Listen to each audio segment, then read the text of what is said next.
phoenix sits on the right hand of the emperor.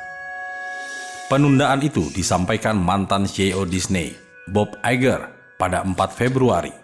Menurut Bob, belum ada jadwal resmi kapan film live action terbaru Disney ini siap diedarkan di bioskop di Tiongkok. Pemeran film Mulan, Liu Yifei, menyatakan situasi memprihatinkan di Tiongkok.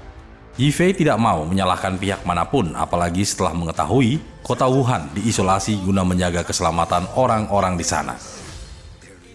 Mengutip Los Angeles Times, 4 film lainnya juga ditunda perilisannya di Tiongkok, masing-masing Sonic the Hedgehog, 1917, Jojo Rabbit, dan Dolittle. Tidak ada yang bisa mengonfirmasi kapan film-film tersebut akan dijadwalkan ulang di negeri Tiongkok.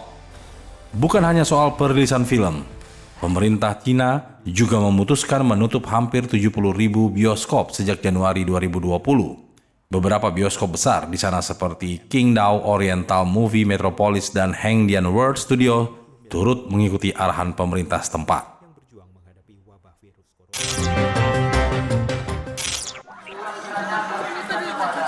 Beginilah tradisi warga Muslim Maluku yang berada di Dusun Olas, Kecamatan Huamual, Kabupaten Seram bagian Barat, dalam kegiatan pembangunan masjid. Ribuan warga dengan berpakaian adat buton dan berpakaian serba putih melakukan arak-arakan tiang alif mengelilingi kampung sebelum dipasang di atas kubah Masjid Al-Ikhwan. Arak-arakan tiang alif ini diiringi dengan kain gandong putih sepanjang 200 meter serta lantunan ayat Al-Quran, takbir, tahlil, dan tahmid. Tradisi pemasangan tiang alif dengan acara meriah ini merupakan wujud syukur warga setempat karena masjid yang dibangun selama 8 tahun itu mulai mendekati titik kesempurnaan. Ya, proses pembangunan masjid ini sudah dilaksanakan dari sejak tahun 2013 dan sampai sekarang memang dia masih memerlukan banyak anggaran. Yang tadi telah disampaikan Ketua Panitia bahwa sampai penyelesaian akhir itu dia masih membutuhkan anggaran sekitar 1,3 miliar rupiah lagi. Banyak kekurangan-kekurangan, teristimewa ada beberapa hal yaitu menyangkut dia punya anakan kubah, kemudian menara, dan kemudian untuk menambah ini adalah pagar masjid. Selain sebagai bentuk rasa syukur, penyempurnaan masjid dengan memasang tiang alif ini juga sebagai bentuk pemakmuran masjid. Warga setempat pun diharapkan dapat menjadikan masjid sebagai sarana ibadah yang nyaman, juga sebagai sarana silaturahmi antar warga di daerah ini. Khusus menyangkut dengan masjid, sarana peribadatan yang kita semua harapkan agar orang nyaman bisa beribadah, sehingga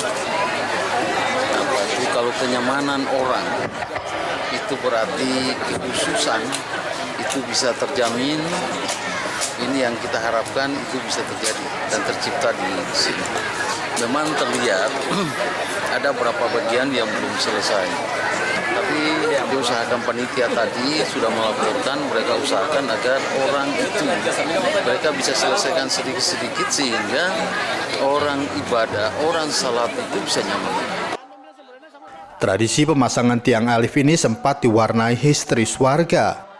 Puncak pemasangan tiang alif di atas kubah masjid nyaris diwarnai insiden ambruknya tiang penyangga. Kondisi tersebut terjadi karena banyaknya warga yang antusias naik ke atas masjid untuk mengantarkan tiang alif sebelum dipasang, serta hujan deras melanda wilayah ini saat puncak pemasangan. Dari Seram bagian Barat Maluku, kontributor Nusantara TV Erhan Fatih melaporkan.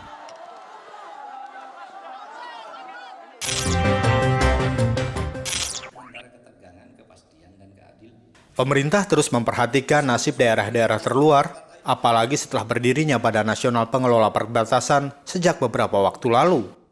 Bentuk perhatian pemerintah terhadap daerah-daerah terluar adalah dengan menggenjot pembangunan infrastruktur. Kepala BNPB Tito Karnavian mengatakan untuk pembangunan daerah perbatasan membutuhkan dana sekitar 29 triliun rupiah. Dana tersebut nantinya berasal dari kementerian dan lembaga terkait. Sementara untuk pemberian anggaran di setiap kecamatan berbeda, tergantung pada letak geografis daerah perbatasan tersebut. Tito Karnavian menegaskan, pembangunan daerah perbatasan sesuai dengan nawacita Presiden Joko Widodo. Selain itu, pembangunan daerah perbatasan dapat meningkatkan rasa nasionalisme bagi masyarakat yang tinggal di daerah tersebut dan menjaga agar daerah perbatasan tidak menjadi celah bagi para oknum untuk melakukan kejahatan ataupun menyebarkan terorisme.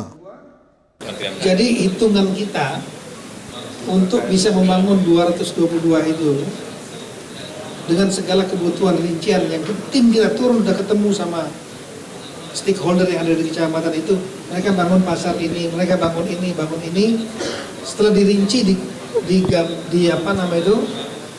dihitung oleh kita, diinventarisasi.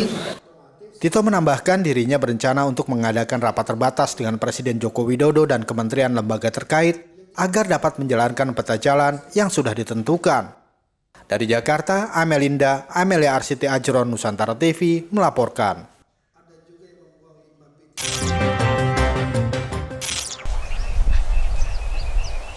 10 pemuda asal desa Sukamakmur, Kecamatan Sukakarya, Kabupaten Bekasi, Jawa Barat dilaporkan kritis setelah mengonsumsi minuman keras jenis oplosan.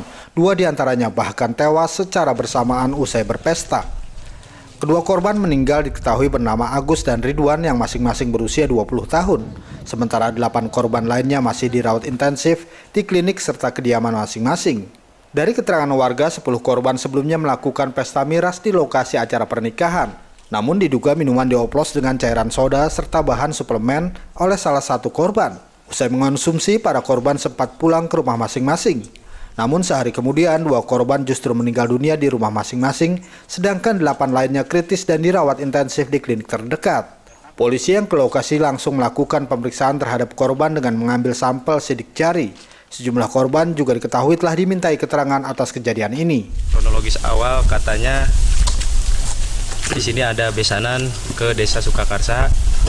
Nah, di sana namanya anak muda itu tradisi biasa di sana itu katanya meminum minuman. Kita pun tidak tahu apakah minumnya di lokasi sini ataupun di lokasi sana. Nah, pas waktu malam Senin itu ada hiburan organ tunggal. Kejadian minum malam Senin dan korban pun di hari Senin sore.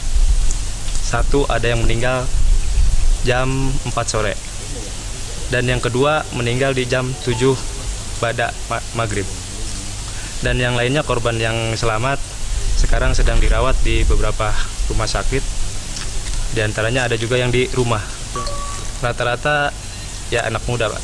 Kondisinya sementara ini ada yang sudah mulai membaik dan ada yang sedang dalam pengobatan rujukan ke rumah sakit yang lain. Sementara itu, korban meninggal akibat miras oplosan bernama Agus kemudian dimakamkan tak jauh dari rumah korban.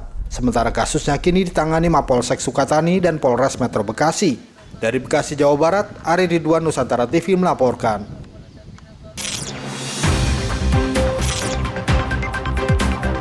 Nusantara Sepekan akan kembali sesaat lagi.